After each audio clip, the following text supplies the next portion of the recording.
So, ayan guys, welcome back sa aking channel, Jillian Official Vlog. So, today's guys, continuation tayo ng ating how to process renewal contract same employer. So, kung napanood nyo guys yung latest video ko, yung last part doon is nag-send tayo sa Hong Kong Immigration ng ating kontrata. So, ngayon guys, good news dahil after 1 week, dumating na ang aking visa. Ayan na siya guys.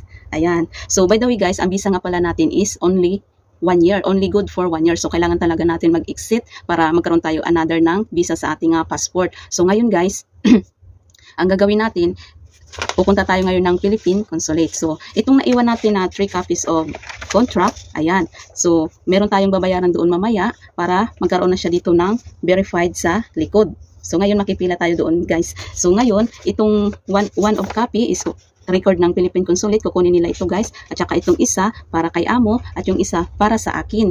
Yan, para may hawak tayo, guys. At saka ipa-copy natin yung ating visa. So, ngayon, guys, sabi ko kay madam, tomorrow I will go to Philippine Consulate. I will pay the OWA for contract kasi dalawa ang babayaran doon nata, dalawa.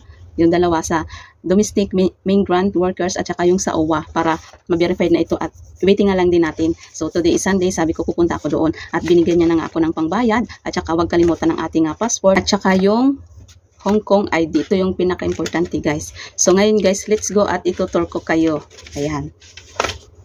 Pupunta tayo ng Admiralty Exit D1, Philippine Consulate, 29 floor. Ayan, tara guys, para malaman nyo din doon. So guys, nandito na ako sa MTR at kapunta na ako ng Admiralty. Nandito ako sa Luhas Park kasi magkagaling ako sa Luhas Park.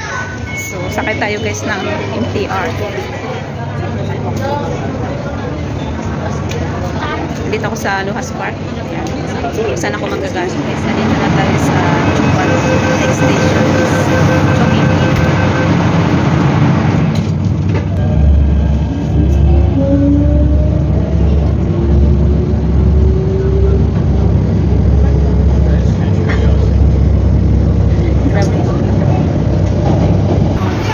So, dito tayo guys sa Chongqing. Ayan, at mag-antay tayo ng another train.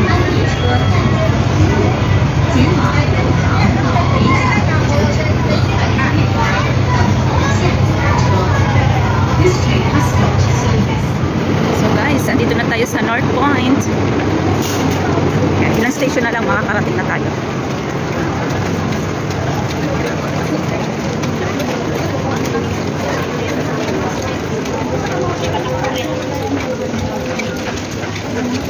Ganun lang guys, madali lang siya pag ikaw ang maglakad. At least kahit paano may alam ka. So, waiting ng train.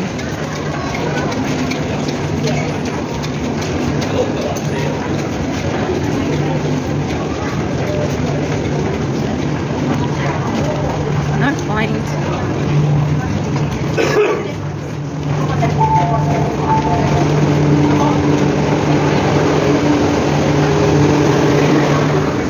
So guys, andito na ako sa Admiralty. Nag-exit tayo. Hagdanan. Exit tayo guys. Mag-escalator tayo. Thank you guys sa mga nanonood dyan. Shouty. Dito na ako sa Admiralty. Admiralty. The train to Central is arriving. Please let passengers exit first.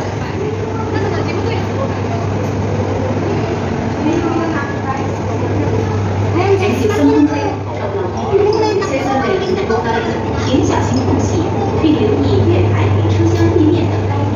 Please mind the gap and be aware of difference in levels between the platform and the train.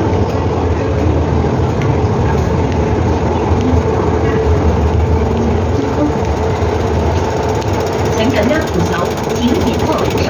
Please hold the handrail.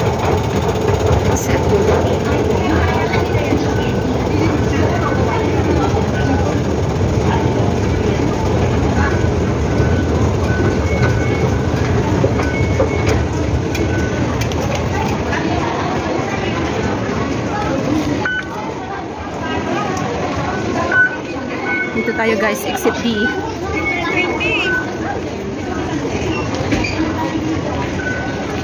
Ang ganda ng nakahulog. Ayan guys, exit B.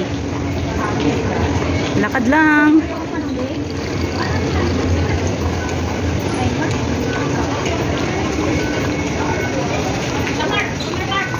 Dito tayo sa mga United Center.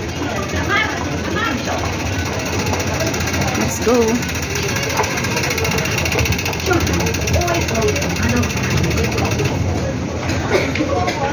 Yan, diretso lang guys.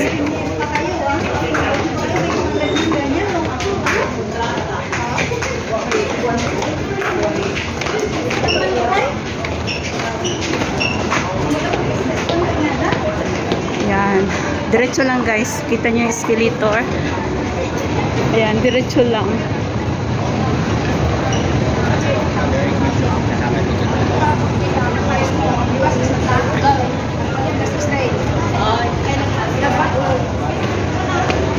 Ayan.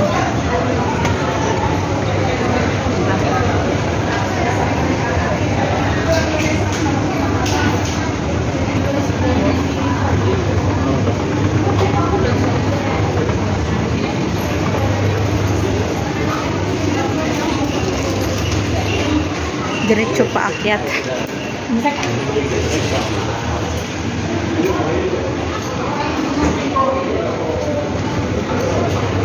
Okay, malapit na tayo. Nandito na tayo sa may United Center. So, akyat tayo ng 29th floor.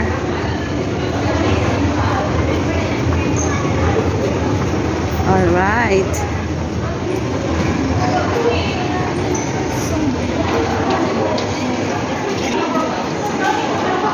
Okay. Dito tayo guys, 28 to ayan, kasi sa kabila yun yung sa OWA, SSS. Dito tayo sa 29th floor. 29 last trip. Dito na tayo sa 29th floor. Bawal na dito mag-video.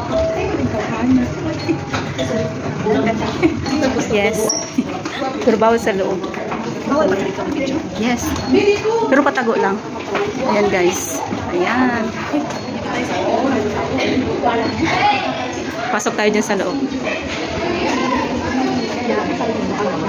Haba ng pila. Babayaran guys, $80 and 86. Ayan, so ngayon yan, punta tayo doon guys para so ayan guys, tapos na yung pagbayad natin ng kontrata at verified na tayo ng ating kontrata for 2 years. So nandito ako sa my migrant workers. Yan, sa 29th floor. Yan, tapos na guys. Thank you so much. So guys, I'm home. Yan, welcome back ulit guys. Nakauwi ng person. So ginamit ko ngayong aking day off at syempre yung card na rin ni madam para makalibre pamasahe. So ayun na nga guys, kanina kung nakita nyo, bago pala magbayad ng dalawang resibo, $80 and 196 HKD. Yung para sa Department of Migrant Workers, $80. And then sa overseas workers, OWA, Overseas Workers Welfare Administration, ito yung 196. So by the way guys, pag ikaw ay nauwi na ng Pinas na mag for good ka na, kung ilang renewal ka na sa amo mo, same contract. So hingiin nyo ito guys, kunin nyo kasi may ayuda kayo pagdating ng araw sa Pinas, kailangan itong resibo. Yun ang sabi nila doon kanina. So ayan nga guys, yung kailangan pala ng mga papers para makabayad doon sa kontrata mo. So ito guys, hingi kayo doon ng OFW information sheet. Ayan, pipil-upan nyo yan dyan guys. Kailangan lahat kumplituhin nyo. Babasahin nyo na lang. Ayan. Ayan. Magpipil up kayo nito guys sa form. And then pag napil-upan nyo na lahat ng mga details nyo, ang kailangan is 2 copy ng ganito. 2 copy ng kontrata na blue. Tapos, may nakalagay doon guys, basahin nyo na lang.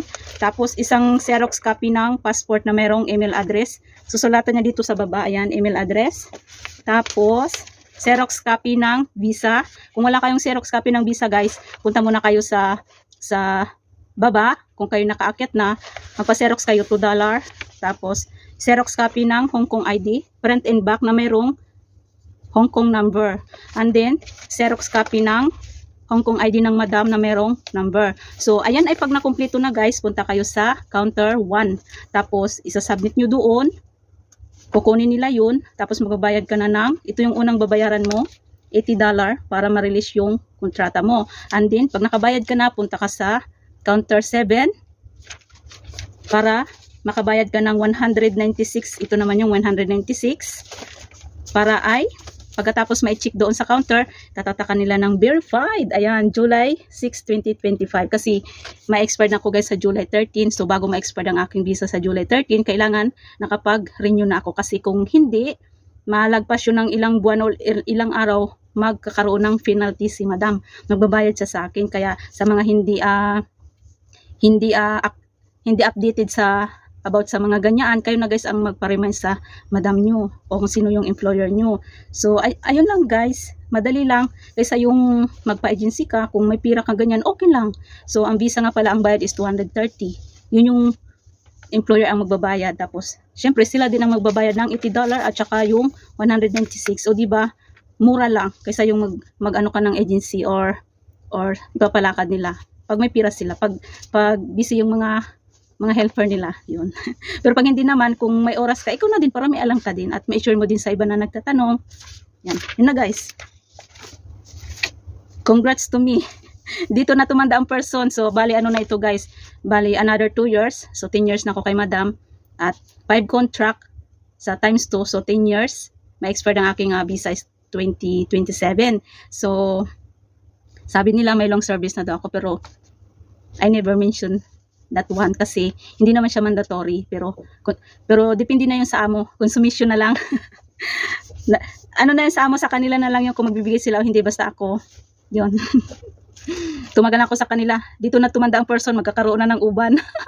So ayan nga guys, by the way, ang visa nga pala natin is 1 year na lang, kaya kailangan bago mag July 13, 2026 yung ma-end yung visa ko, kailangan nakapag-exit na ako. Uwi ng Pinas or mag-exit papuntang Macau. Basta wala na ako sa Hong Kong bago mag July 13. Kaya yung ginawa ko nung last 2 years, yung 1 year ko na visa na na-expired, nag-exit ako guys ng Macau. 1 day lang ang travel.